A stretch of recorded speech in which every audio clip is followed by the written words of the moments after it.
Man, what's up, everybody? It is I, that guy that goes by the name of Red. So I'm about to do something that I've never done it before, but I've always wanted to do movie reviews. And I just watched a movie, and I'm pretty sure you know what movie I'm talking about by now because you see the screen. But I just watched a movie that just made me say, you know what? Now's the time. Now's the time, and that movie is Netflix's on. I don't know if I said it right. It's just I'm so angry. A House of Dynamite. Like, okay, this movie was an hour and 59 minutes. In reality, it should have been an hour and 45 minutes, but it was a hour of pure what the fuckery. Of pure what the fuckery. And I'm gonna do my best to break it down. Well, this is just going to be my opinion, really. It's not even going to be. It's just my opinion on the movie. The parts that I did not like, the characters I didn't like, and I'm going to use all pictures because I'm not sure how using like video of the movies work. I don't want to get Netflix lawyers at my front door, so I'm just going to use images. But I'm going to break down my dislikes, and I don't think I had any real likes about this movie. So let's get started. Okay, first problem I had: wasted characters, man. Like this guy, and I just call him Anthony. I don't go by the last names because I don't remember their last names ever. But I know his first name is Anthony. But he played a major, and he was the first character you get to see. And when the movie first starts off, first of all, if you haven't seen this movie yet, I suggest you go watch the movie before you watch any review, of course, because it's going to be spoilers. But this is the type of movie where they tell the same story but from different point of views from different characters, so it's from different angles. And they start with him, and it starts off with him having a conversation with somebody about something apparently is major, and the person hangs up the phone on him, and that's the end of it. It never gets resolved. We never find out who he was talking to. We never find out where that person was. We never found out what the issue was. Any of that. He just goes back into whatever room that they were working in, and he starts to work.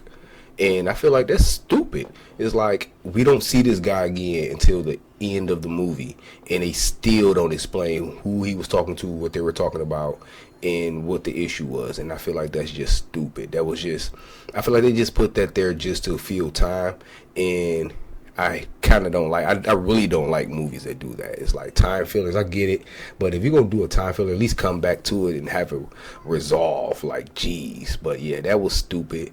I didn't like that. And he was a good character though. Like when shit was getting real and he started seeing his team like panicking and shit, he was like trying to keep them up, like, you're doing a good job, don't panic, this is what we train for. And he did have a breakdown moment, I'm not gonna lie, but he did have that little breakdown moment. But they really never even went into that. Even that, he took his headset off and he walks out the room, goes outside and almost pukes, but we don't know why. Like, they never explain why he does that. He just does it, and that's fucking stupid to me. Yep, and say it goes for her. Wasted character. She played Oliver Walker. She was like somebody important working in the situation room in the White House. And when you first see her, she has a whole family. Her husband comes into the room to get her ready for work, I guess. And he has on, if I'm not mistaken, he had on some type of military uniform or military bottoms. Never explained what he does. Her son was sick, and he was taking her to the doctor. And it's a scene where they finally find out, because it's a missile. I never said this. It was a missile heading for the United States, sent by we don't know. Once she found out that the missile was actually heading for the United States and it was going to hit Chicago, she sent this other guy, who is another wasted character, out of the situation room to get their phone so she can call her husband to warn them. And she calls her husband, she warns him, tells him, just get in the car and just start driving north and said don't come back or whatever until I call you or blah blah blah blah blah, and they never fucking explain like or go into detail about it. After she calls him and gets off the call with him, that's the end of it. That's the end of what we hear about that. Like we never hear anything else about her husband or son or even fucking her for that matter, and that is just stupid. It's stupid. The other guy was a wasted character because he was supposed to be proposing to his fiance. I mean his girlfriend. So she was gonna be his fiance. So he was supposed to be proposing to his girlfriend, and she sent them out of the room after they found out that the missile was coming to, heading towards America. She sent them out of the room to get their phones, and he had like a brief moment where he was like questioning if he should come back or if he should leave, and he came back. So that put in my mind like, okay, this guy's gonna have a big role in this, and he did fucking not. He did not. He really did not have a big role. He had somewhat of a big role, but it was basically him calling a bunch of people, and it's like, dude, it's so much wasted potential with those stories. You could have had so much, like, so much character building, I guess I could say. Like, it's just so much y'all could have did with those stories, and I feel like they just wasted it just to push along the whole same story from different angles thing. And Netflix.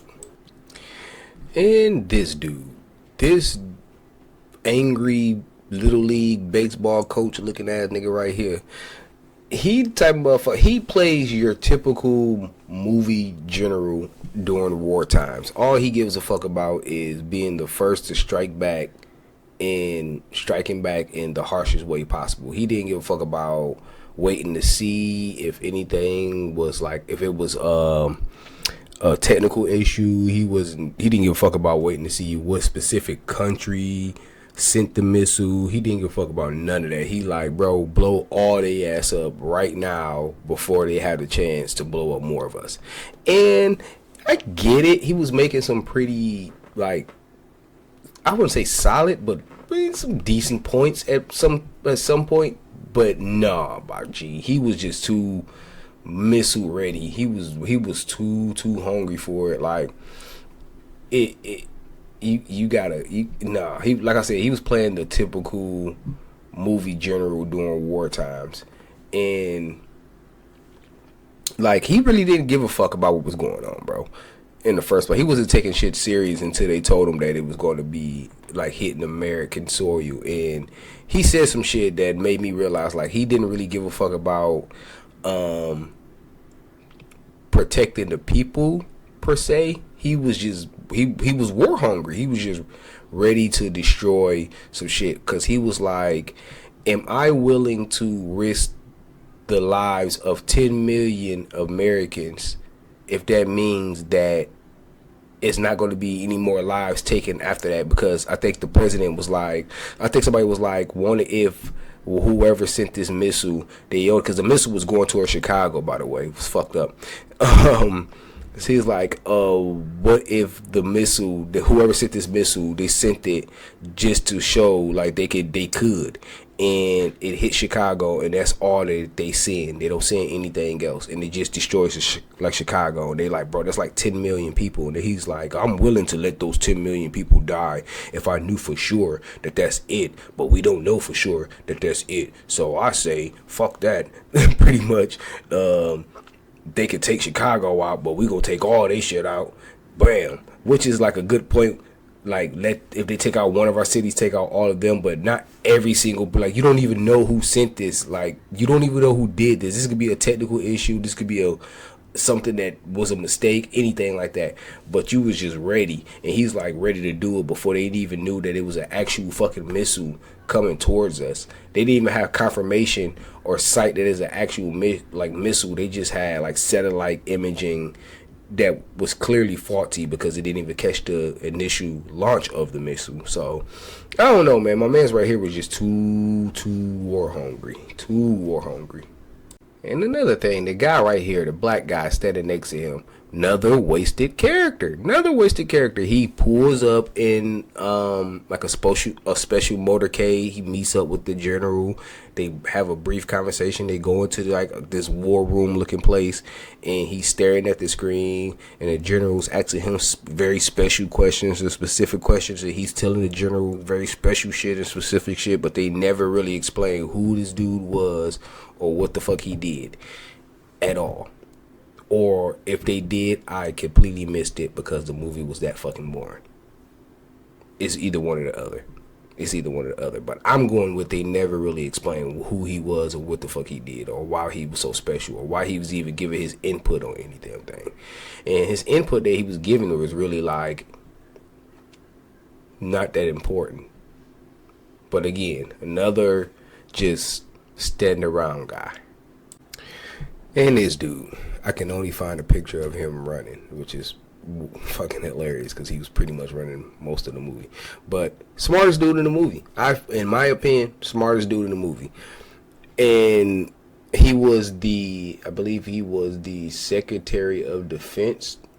I think he was the Secretary of Defense, something like that. But anyway, smartest dude in the movie, simply because when they shot a defensive missile at the missile that was coming towards us, right? And when they shot this defensive missile, the scene where they first shoot the missile, they don't like let you hear him, so you don't know what he says. But then when they tell the story from his point of view, you finally hear what he says, and he tells them that it is a 60% chance that it's going to work.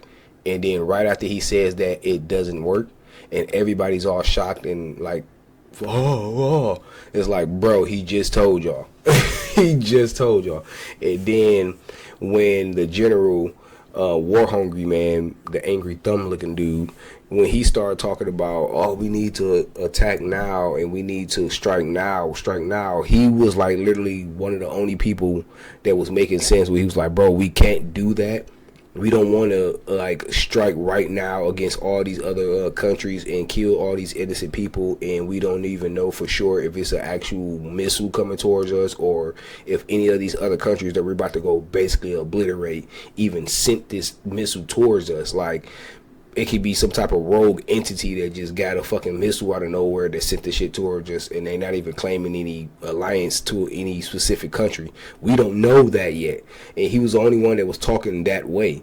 And everybody else, well, the general was like, oh no, fuck that, we need to go right now. He's like, bro, just calm down, let me try to get in contact with these people. And he did. He got in contact with Russia. Well, he didn't get in contact, they got in contact with us. And he talked to Russia, and he was basically telling the dude in Russia, like, dude, just hold off. If you say it wasn't you, and you say it wasn't this other country, and we don't know exactly who it is, we promise that we're not going to attack y'all. Because when the missile went up, they instantly went into DEFCON, I think it was like DEFCON 3, or DEFCON 3 or 1 or something like that. But they went into like attack mode. So they started mobilizing all of our military forces, and all the other countries start seeing that we were mobilizing all of our military forces, so they started mobilizing all of their shit in preparation. But they like, bro, are y'all going to try to take this opportunity to attack us? And like I said, on our side, we're looking at it as like, are they going to take this opportunity to attack us? Because they see that we just got hit with a fucking nuke in one of our major cities and we're hurt right now. So is all these other countries mobilizing their forces in preparation to attack us because they see that we're hurt? Or are they truly just mobilizing all of their military forces because they don't know what the fuck is going on with us, and they're getting prepared for an attack from us or somewhere else? But he was the only one talking that way. Everybody else was just basically like, fuck that, we gotta destroy everybody before they destroy more of us. Especially Thumbhead, man. But in my opinion, this dude was the smartest guy in the movie. He was just really jittery and nervous. But if he would have had his shit together, he was going to be the one to save us all. For sure. So I'm going to go over him real briefly. So it was like a scene in this movie where they were all on the phone. They were having a brief, like the little conference or whatever. And it was like something happened, like, oh, someone goes, oh shit, what the hell? And it was like, what was that? And then it just cuts to black and it goes to the next scene. Then the very next scene, they start showing the president, and then they show this guy. and he was coming off really fucking weird. I'm not the way that they were framing him, because he had this bag, and this lady that was sitting at the desk, she kept staring at the bag, and we don't know what the fuck the bag is. We don't know what's inside that bag. Like, we're just regular people. We don't know what's inside the bag. They haven't gave us any context on the bag, but she kept staring at the bag weird, and he kept acting weird with the bag, and he was giving off like setup vibes to me. That's just me. He was giving off like he probably about to do something weird vibes, but in the end he didn't. He wasn't though. He was a pretty good guy. He was just the dude that holds the pretty much kill book. That's what I'm gonna call it. He was just a kill book holder. But yeah, the way that they framed him in the initial framing of him made him seem like he was a setup guy. And now we have President Idris. Oh, President Idris. President Idris. What could I say about President Idris? First of all, I really didn't take... Don't get me wrong, I love Idris Elba. Idris Elba is like a phenomenal actor. But I really didn't take him as president. I couldn't take him serious as playing the president. Not take him serious, but he just didn't come off as president. He just came off as this really cool politic guy, especially when they start showing like his face, like showing him, and he was like in the car, and they was giving him the breakdown of the situation. He was not giving a strong leader vibe at all. He was giving off panicking, worried mayor vibes. Like, that's what he was not giving off strong president vibes. He was giving off worried mayor, oh my god, they discovered that I'm trying to steal the city's water vibes. That's what the fuck he was giving off. He was not giving off presidential strong vibes to me. And the fact that he kept asking all of these people that did not really have the authority to give him advice on the things that he was asking them was like crazy work. Like, he asked the guy that was carrying the book, like, I'm asking you to help me, son. And my man's like, I don't got the authority to do that, which is true. Like, why are you asking him this? And like, I feel like if he would have stayed at that gym with those kids, he probably would have asked one of the kids, like, what should I do? And, Jesus. But yeah, I don't know. I just didn't take him serious as president. And then when it did actually get to the climax, when he was actually about to make his decision, I was like, yeah, we're all about to fucking die. We're all about to die. That's the vibes he was giving off. Like, whatever decision you're about to make, we're all not going to make it. We're all not going to make it, my G. But yeah, Idris Elba as president, maybe in a different movie, but in this one, I didn't take it serious at all. When it came down to him making a decision, I was genuinely worried. Yeah, I feel like that. And then I don't feel like it was necessarily his acting that was bad. I feel like it was probably the writing and the direction of the director. The director probably told him, like, hey, you got to come off more worried. Come off like you don't know what to do, like you're worried. And I feel like that was just a bad move on the director's part. Like, they should have probably just let him play that how he wanted to play it. I'm sorry, I'm still sick a little. But yeah, I feel like Idris probably would have played that role more tougher. But yeah, President Idris in this movie was not it for me. And then we come to this shit. And then we come to this shit here, dog. An hour, and I looked at the time, it was an hour and 45 minutes just to get to the end, and it was just man, look, I'm not even going to say what happened. If you have seen this movie and you're watching this, you know what happened. But if you're just watching this just to get in genuine opinion from somebody before you go indulge in the movie, man, you are in for something when you get to the end. But yeah, all in all, my ranking of A House of Dynamite, I would give this movie a 6 out of 10 because it was some parts that were suspenseful. I guess you could say, and it tried to tell a thrilling story, but about halfway through I tapped out. I'm not even gonna say tapped out. I wasn't really focusing on. I was making clips on my phone and looking for rhymes. I had to force myself to zone back into the movie because at a certain point it was just talking. It was just like them talking pretty much. And yeah, 6 out of 10, man. That fucking ending, boy. That fucking ending, man. It's gonna piss you off, especially if you're a person that don't like your time to be wasted. It's gonna fucking piss you off. It's gonna piss you off. Yeah, it is definitely gonna rub you the wrong way, like it did me. I was like, "Are you fucking serious?" But yeah, A House Full of Dynamite, a movie about a fucking nuclear missile heading for O Block.